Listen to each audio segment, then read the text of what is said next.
Hi friends, welcome to our channel. Today our topic is Maclaurin's mean value theorem.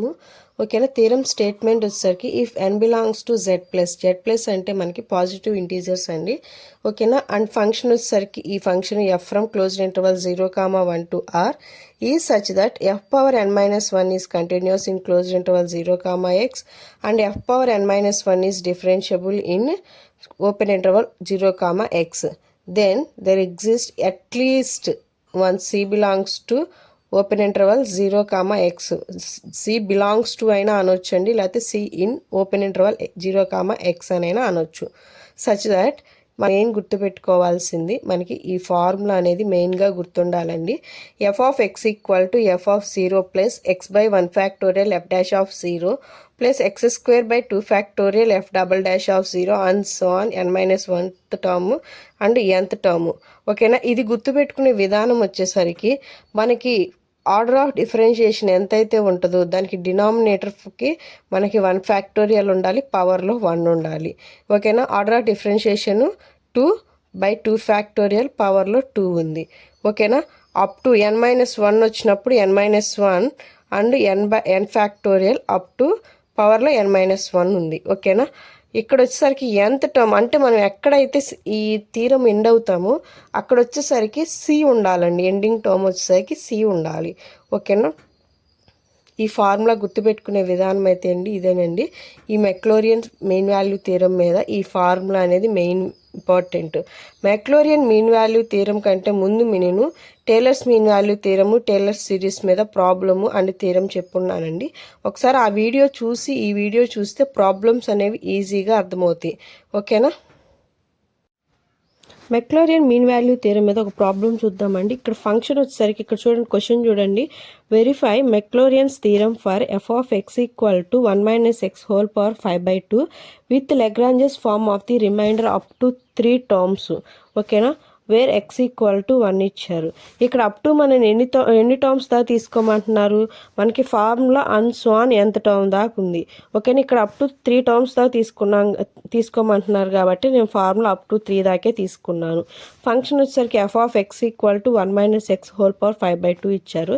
X value ఎంత ఇచ్చారు, X equal to 1 substitute చేయమంటున్నారు.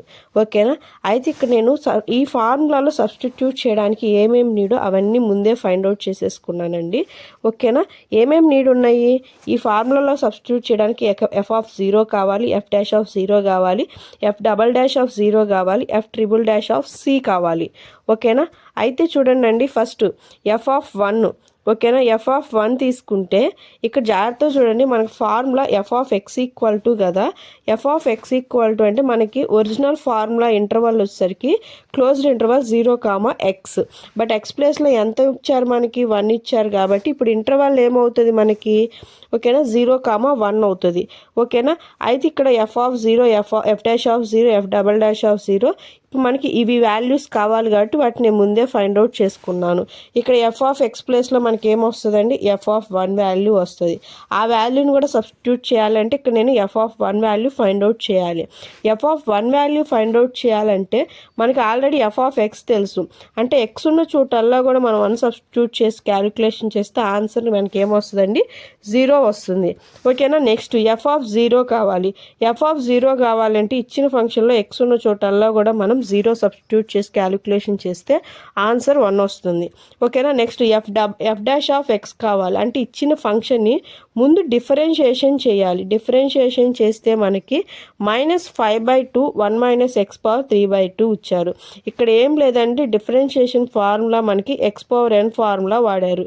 d/dx of x power n formula ఎంత అండి, మనకి n into x power n-1. ఓకేనా, అయితే ఆ formula use చేసుకుంటే మనకి 5/2 ఓకేనా 1 - x హోల్ పవర్ 5/2 - 1. ఓకేనా, క్యాలిక్యులేషన్ చేసుకుంటే మీకు ఏమొస్తుందండి, -5/2 1 - x పవర్ 3/2 ఆన్సర్ వస్తుంది. ఇప్పుడు మనకు కావాల్సింది ఏంటి, ఎక్స్ ప్లేస్లో 0 సబ్స్టిట్యూట్ చేసుకుంటే మనకి ఈ ఆన్సర్ వస్తుంది. క్యాలిక్యులేషన్ చేసుకుంటే -5/2 ఆన్సర్ వస్తుంది. ఓకేనా. నెక్స్ట్ ఈ వచ్చిన f'(x)ని అగైన్ డిఫరెన్షియేషన్ చేసి అగైన్ మనం x⁴n ఫార్ములానే యూజ్ చేస్తామండి. ఇక్కడ క్లియర్గా రాశాను. ఓకేనా. ఇక్కడ మనం -5/2 విడిగా రాసేసుకొని ఇప్పుడు n ప్లేస్లో ఎంత ఉన్నట్టు 3/2 ఉన్నట్టు. ఓకేనా. ఇక్కడ 3/2 కదా, n ఇంటూ x⁴n-1. ఓకేనా. అగైన్ మనం దీన్ని చేసుకుంటే -1 వస్తుంది. అగైన్ డిఫరెన్షియేషన్ చేసుకుంటే దీన్ని -1 వస్తుంది. ఓకేనా. ఇప్పుడు ఈ డిఫరెన్షియేషన్ మనకి ఫైనల్ క్యాలిక్యులేషన్ మనకి ఎంత వస్తుందండి, 15/4 1 - x⁴1/2 వచ్చింది. ఓకేనా. ఇప్పుడు మనకి కావాల్సింది ఏంటి, ఈ x ప్లేస్లో 0 సబ్స్టిట్యూట్ చేసుకొని క్యాలిక్యులేషన్ చేసుకుంటే 15/4 వస్తుంది. ఓకేనా. సిమిలర్లీ థర్డ్ డిఫరెన్షియేషన్ కూడా అంతే అండి. x ప్లేస్లో మనకి డిఫరెన్షియేషన్ చేస్తే ఈ ఆన్సర్ ఇది వస్తుంది. దాని ప్లేస్లో 0 సబ్స్టిట్యూట్ చేసుకుంటే -15/8 వస్తుంది. ఓకేనా.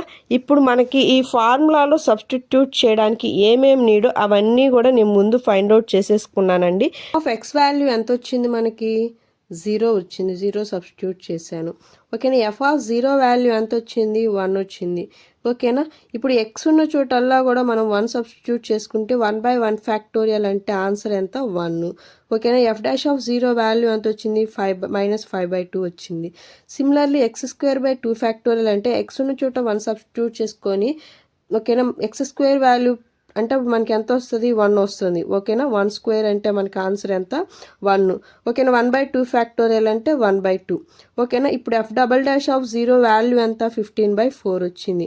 ఓకేనా. x³ 3 ఫ్యాక్టోరియల్ అంటే ఎంత, ఓకేనా 3 ఫ్యాక్టోరియల్ అంటే మనకి 6. ఓకేనా. 3 ఫ్యాక్టోరియల్ అంటే 6. x³ ప్లేస్లో అంటే x ఉన్న చోట 1 సబ్స్టిట్యూట్ చేసుకుంటే 1³ అంటే 1 అంటే మనకు ఆన్సర్ ఎంత వచ్చింది, 1/6 వచ్చింది.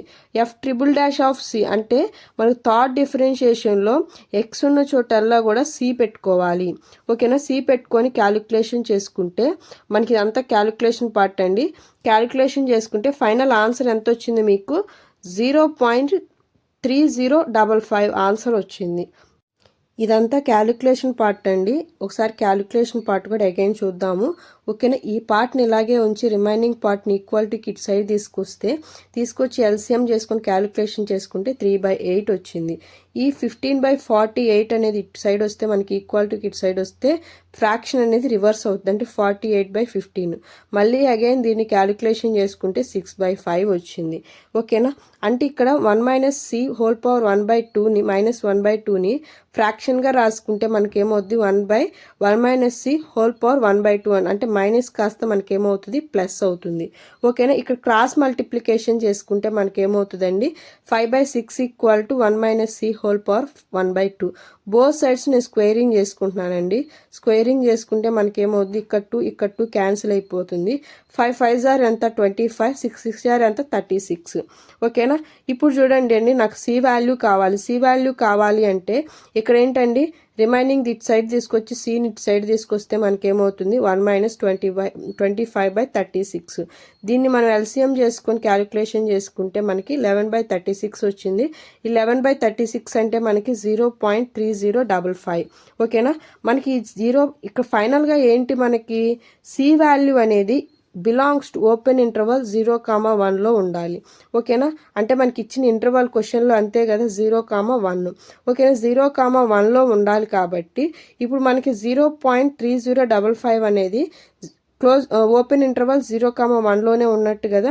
ఓకేనా. మనకి ఈ వాల్యూ అనేది వచ్చిన c వాల్యూ అనేది మస్ట్ అండ్ షుడ్గా ఈ ఇంటర్వల్లో ఉండాలి. ఓకేనా. మనకి ఇచ్చిన ఇంటర్వల్ గివెన్ క్వశ్చన్లో ఇదే కాబట్టి ఓకేనా, ఆ వచ్చిన ఆన్సర్ కూడా ఓపెన్ ఇంటర్వల్ 0,1లో ఉండాలి.